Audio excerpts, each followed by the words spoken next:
I remember looking in the mirror, and it's like I'm having this moment myself. I'm calming myself down. I said, Josh, you just ate mushrooms. You can't die. And I'm like trying to encourage myself. And as soon as I said that and turned around, God said, who says I can't stop your heart whenever I want? And then out of nowhere, it was like everything's attention like stopped and started to look up. And there was a shadow of like a cross. As soon as I looked back, all of a sudden I see Jesus walking out of the kingdom. My name is Josh. 31 years old. I'm from Virginia, and so I'm gonna share a little bit of a testimony today about the mercy of God, the richness of His glory, and just a little bit of a backdrop and a little bit of a background. I was a drug addict, and specifically with heroin and pills for about 12 years of my life. From 16 to 25, I was using a needle and going in and out of jail, and ended up homeless and just lived a very wild lifestyle, and suicide attempts and all types of just crazy things, and toxic relationships and depression, all those things. And ultimately in 2017 it led me into jail, where I encountered Jesus, and I encountered him in a very real way, a very raw way. And he changed my heart. He set my life on fire for the gospel and for truth. And so I set out on a path of intimacy, and a path of repentance, and a path of knowing God. And it was very genuine. I was very much on fire for God. I lived a life of fasting and prayer. And I went down this road. I was a street evangelist. I was, praying for people. I was ministering. I was doing this walk, this kingdom thing to the best of my ability. I was genuine. I was, and pure. And so I think that before I even get into the meat of this video, that's kind of what I want to preface it with, is that I was definitely very much on fire for God. I was living holy. I was pursuing God. I had a prayer life, all of those things. I was doing, the best I could. And so around about 2 years into my walk, 2.5 years into my walk, this is around 2020, somewhere along the line, I started to feel like the church world was getting suffocating and small, and it just started to feel very like confined. And it started to feel like I ordered a pizza pie and I only got 7 slices. Where I live, it's 8 slices, right? So it's like I started to feel like there was just something missing. And it wasn't that like there was something necessarily missing in my relationship with Christ, but there was something missing in the fullness of the Christian life that I just didn't feel like was there. And so I didn't know what it was. You know what I mean? But I know that my whole life, that while I was in the world, psychedelics were a very like powerful thing in my life. I've done mushrooms, I've done 2CI, 2CE, DOI, DOC, all the research chemicals. I've done DMT, I've done acid, I've done pretty much everything besides like peyote, and ayahuasca maybe or something. But they were very much a part of my life. I remember that every time I had done psychedelics in the past, it blessed me, or so I thought. It gave me reassurance, it gave me direction, it gave me comfort. I felt like I was connected to God and the world. I felt like I saw myself more clearly. They were very much like medicinal to me. It was very much my, like going to church when I was in the world. That was it. It was a seed for a while. But as the months went on, my frustrations grew. I basically didn't decide I was going to do anything, but it was just brewing underneath the surface. And so basically one night I was at my friend's house, and this friend was somebody that I would basically go record music at his house. He was still in the world. I tried to be like, a testimony to him, and try to be that kind of friend. And I cared about him, obviously. And so, I would see him and basically make music with him. Sometimes I'd hang out for a little bit and then I'd leave. And that was pretty much what would happen. But one night I went over there, basically I was going to record a song, and he dumped a bunch of chocolate mushrooms out on the bed. And I remember I saw them, and I remember having this idea of like, oh, well, there's no better opportunity than right now, and I'm thinking about the previous months. And so a couple things go through my head. One of them being like, I love God, I love Jesus. Like, I don't want this to be the wrong thing. But also like, you know what? I'm tired of being afraid of this thing. It's like, if God is really merciful and understand, he knows where I'm at. Um, and it's like, I'm being real with them. I'm not trying to do this because I want to escape my pain, or you know what I'm saying? There's not some escape I'm trying to find. I really want to know the truth. And I really feel like maybe God's not, like, maybe mushrooms are a part of a way that I could commune with God, because they always have been for me. It's always been a spiritual thing. So I said, you know what? It's now or never. Like, I'm not going to be like hitting people up trying to find these things. Like, there's not a better opportunity than right now. They're right on my lap. Before I even said anything, I'm just looking at him. He's like, take one, try one, whatever. I said, all right. And so I took it. And it was the little like eighth chocolates or whatever. And so I ate like half of it, and like 10 minutes go by. And I said, no, if we're going to do it, we're just going to do it all. And so I ate the rest of it. And I remember specifically like my mood, because I already know how people in the psychedelic world kind of think, in the sense of like, it's your atmosphere, your mindset at the time, and all these things that go into it, which I would have agreed with, at one point. And so for the sake of that, it's like I was in a pretty decent headspace. You know what I mean? I was feeling positive about it. I was excited. I was around, somebody that I trusted, and that kind of thing. And so I remember I was excited. So he's playing beats. I'm sitting there. I'm like trying to like kind of hype myself up and get ready and anticipating it and stuff like that. About, I don't know, 20, 30 minutes go by, and I start to feel the beginning process of these mushrooms hitting my body. And it was crazy because it was like, as soon as it started to happen, my friend's like, hey, so and so asked if I want to go to the bar. Do you want to come to the bar? And I'm looking at him, and I'm like, of course not. Like, why would I, you know what I mean? I'm sitting here like, dude, this is the first time I've done this in probably like 4 years or something. You know what I mean? I don't know. I don't want to go to the bar. I just wanted to chill. And he's like, well, you could stay here. And this is when it all began. As soon as he gets up to leave, he starts to walk out the door, and it felt like he traded places with evil. So it was like he walked out the door, and this cloud of darkness came in the room. Now, here's the thing. I had at this point had spiritual discernment. You know what I mean? I'm walking with Christ. Like, I'm very aware of the realities of the kingdom. I have discernment. I know what demons feel like. I know what the presence of God feels like. I know, like my spiritual eyes are aware. I'm spiritually awake. And so as soon as he walks out and I feel this presence come in the room, I immediately knew what it was. It wasn't like guessing, and I wasn't the mushrooms hadn't even kicked in to the degree of like I'm tripping yet kind of thing, right? I was still very much like normal, sober, 100%. So like I feel this, and I said, "Oh, I already know what that is," right?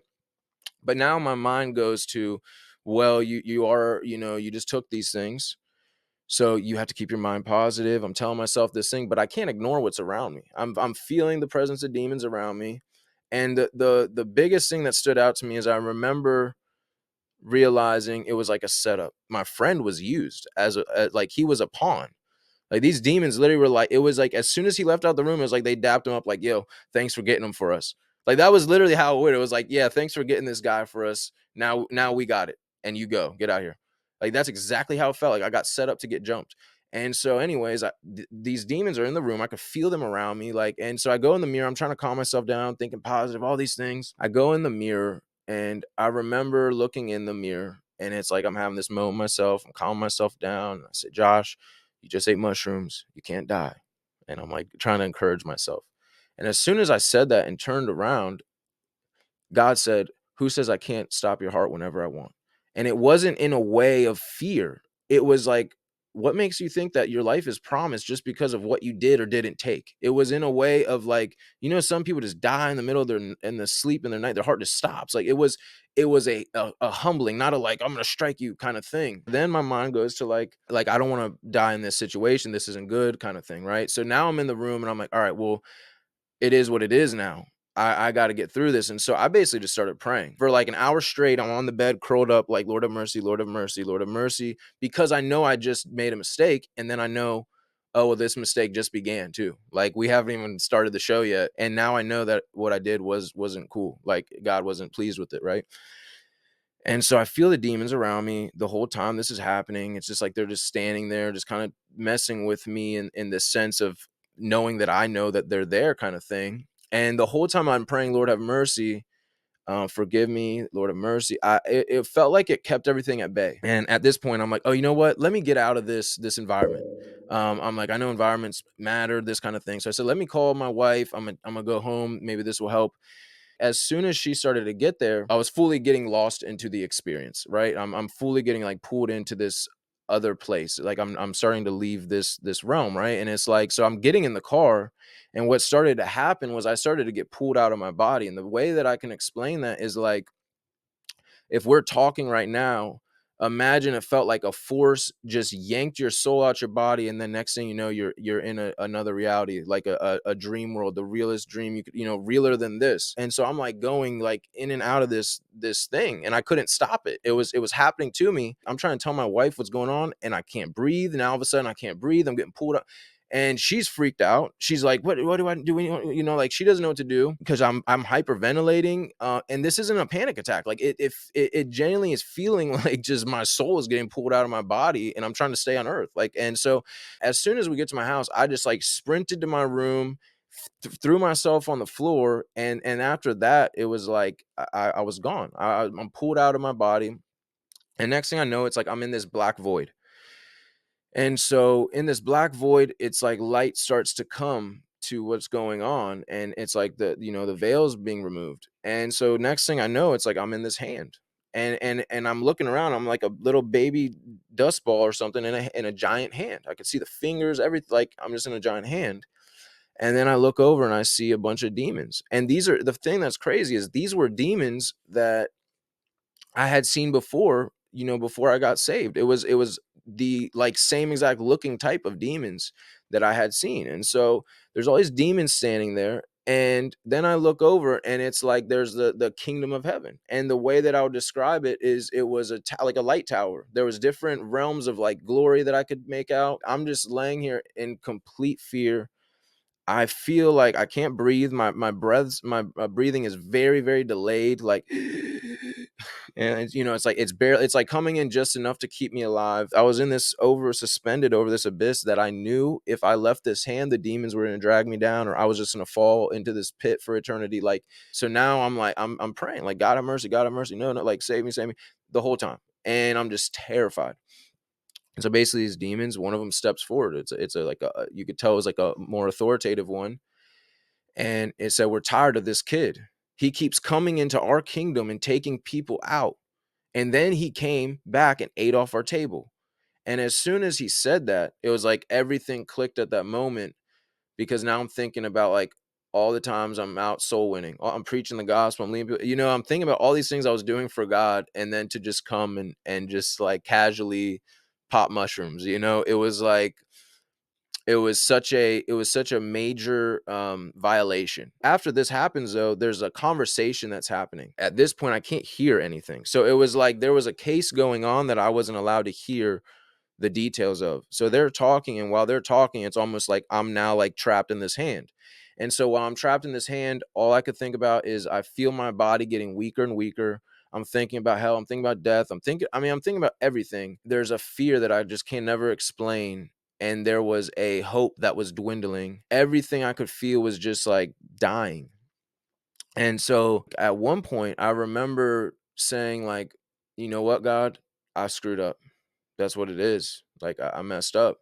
Um, I'm going to trust your sacrifice. I'm going to trust, what you did for me.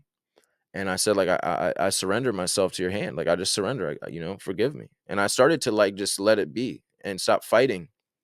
But in the same way that God, speaks to us on earth, he's speaking to me. And I felt this, this voice of keep fighting, like keep pleading your case, And then at one point I said, you know what? I said, God, I said, I have a baby on the way, like that. I'm not even asking for my sake. I said, my daughter's going to need me.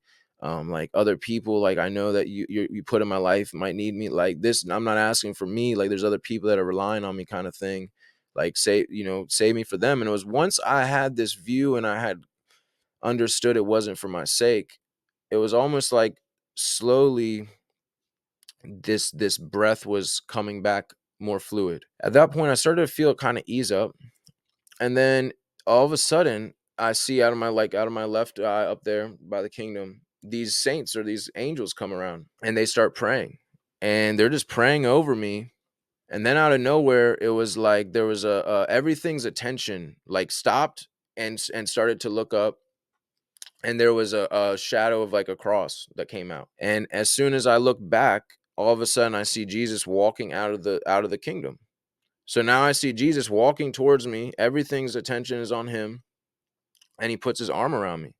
And he's looking at the demons, and he said, "This one is mine. He belongs to me." And he turned me like away. And as soon as it happened, now I'm back in my body. I find myself back in reality and I'm puking. I'm just puking like violently. I've never puked like that in my life. It hurt. And once I had emptied myself of that, I collapsed. Like I'm on the floor, like holding myself up my hands. Once I stopped puking, it was like done. Like just I was laying on the floor. I'm sweating. I'm just like I felt like I had just ran like 5 marathons or something. And as soon as I collapsed, now I find myself get pulled back out of my body. And at this point, I'm in this tower that I had been looking at. I'm in it. And Jesus is just looking at me like full of love. It was like nothing had happened. He's smiling at me, but my mind is still on what had happened. At that point, it was like he's walking with me and I'm stuck in my head about what's going on, but I'm seeing that there's activity. I knew there was just life all around me. It was like everything had kind of a veil. I could see it, but I couldn't make out every detail of everything. It was like blurred or covered, but there was beings around me, right? And these beings were disappointed with me. So that was the first thing, was that I'm walking with Jesus. He's walking with me like he's proud of me or something, which was wild. But then it's like the kingdom of heaven itself, they were like disappointed in me. It was just this sense. It was a I guess say like a vibe. It was like, it was like the vibe I got was like they're kind of like, what are you doing, Josh? It's like you know better kind of thing. Which made me feel like more, I guess, ashamed. And so at that moment, it was like I thought to myself, and that's how it is in the spirit realm, is everything is spoken telepathically. You're not speaking words, you just know what someone's saying. Everything's just instantaneous. And so as soon as I thought I want to go to the lowest place in this place, well, as soon as I thought that, I found myself just like instantly at the bottom of this place, like, and I'm just worshiping. I'm on my face. I'm just worshiping. I remember crying like, God, just let me worship. Just let me worship. At that point, I realized how much of a blessing just worship is. Like the ability to praise God. I realized like that whole thing made sense to me. It all started clicking of like what worship is, that God's giving me my breath and then I'm thanking him for it and he's giving it back. And it's like every moment that I've spent it in gossip and slander and all these things, like what a waste of my breath, what a waste of what God has given me. And it was like I was so captivated by his beauty and his glory. And the thing that's crazy is like God the Father, like you can't, it's like you're aware of it. It's like looking at the sun. It really is. It's like it's there. You can see it, but you can't see it. You can't like look into it, but you're aware it's there. And that's how it is in heaven. It's just it's glory, and you're like, it's unapproachable glory. It's there, everyone's aware of it, but you can't actually like come up into it. And then all of a sudden Jesus comes, he's like back in front of me, and he basically takes me back to where we started. And at this point is like during this process, he was I guess like delivering me from the condemnation, and he was basically wiping away the shame of what I did and basically reminding me like, you're here because I said I want you here. Basically, it's like, it's not because of what you did. It's not because of any, like, I want you here. This is where you know what I mean? I've let you in this. I've gave you this, not them, not anyone, and so my first thought was Psalm 73:25, for whom do I have in heaven but you? When my heart and my failure, my strength forever. And so I realized like that scripture is real. Like I realized like, oh, you really are all I have. Like, whom else do I have? Whom else do I desire on earth? Like, what else do I desire? Like, you're it and you're everything. And so that was living that scripture. And so now this time I'm kind of like walking back through more confident, or just like, he said I could be here, I guess, like, I'm all right, I'm here. And so I'm embracing where I'm at more. And then it was like I got sent off almost. It was like as soon as I kind of accepted where I was and accepted forgiveness kind of thing, I find myself almost like in like this light tunnel or something. It was like I was just surrounded by all these like moving things, just information and light and this and so this is basically the part where it was like everything I ever like felt like I wanted to know, God was giving me the answers to. It was like I had access to like the entirety of the like knowledge and wisdom of God and the world, and it was like everything I thought about instantly would be answered and I would understand. And so what started to happen was I genuinely was like, stop. It felt like my body was going to explode. It felt like light was coming into me at a rate that was too rapid, and I was just about to just combust. So it's kind of this like this thing. I'm like, oh, this is what you wanted, right? You thought you wanted this. And I didn't. It was like, stop showing me this. This is crazy. This is scaring me. This is too much. I was begging God to send me back to earth because I said, this reality is too much for me. Like, I'm not ready for this yet. And so I realized, like, this life is a protection. The veil is protecting so many people from seeing what really is, and the torment. And people think it's just, they're just having, just crazy, this panic attack or all these things, but it's all, these things are all demonically orchestrated in so many ways, in more ways than we think. And so that's what I started to see, was like, dude, everything is spiritual. Send me back to this world, like, where it's safe, kind of thing. And so eventually it started to stop, like, kind of slow down. So it's like, it's just started slowing down, and then I'm back in my body. And the situation rocked me. I mean, it really, really rocked me to the point where I was scared to speak for 3 days. Like, there was a 3-day period where it felt like anything I said was unholy. Like, it was like, anything I say or do right now is just not up to par, you know? And so it definitely rocked me and put the fear of God in me in a different way. And so that's my story. The one thing I want to add, I guess, is I was far from like a novice. Like, I had more than enough experience with psychedelics. There was a time in my life where I was shooting up acid, and I don't say it to boast. It's just like, I was doing them. It wasn't like I just passively took mushrooms one time, or I did it 2 or 3 times. And so the thing is if you take the stance of like, it depends on your mindset, right? Well, and your where you're at spiritually and stuff. It's like, why would I have the best experiences of my life when I was the most broken? Like, when I really had the biggest ego, when I really did have all these fears and anxieties and stuff. Why did I have nothing but good experiences? But then as soon as I come to Jesus and I actually am like the most whole and healed I've ever been, and actually do have like love in my heart more than ever, why then all of a sudden did I have the most demonic experience? Also, why did I eat, eighths before? And I think I had the most I ate was 7 or 8 grams one time. And I didn't have visuals like that. I didn't, like, leave my body and stuff. So it was like, why did I have such an extreme real experience? Like, just what's the chances it happens to be like that as soon as I'm a Christian now?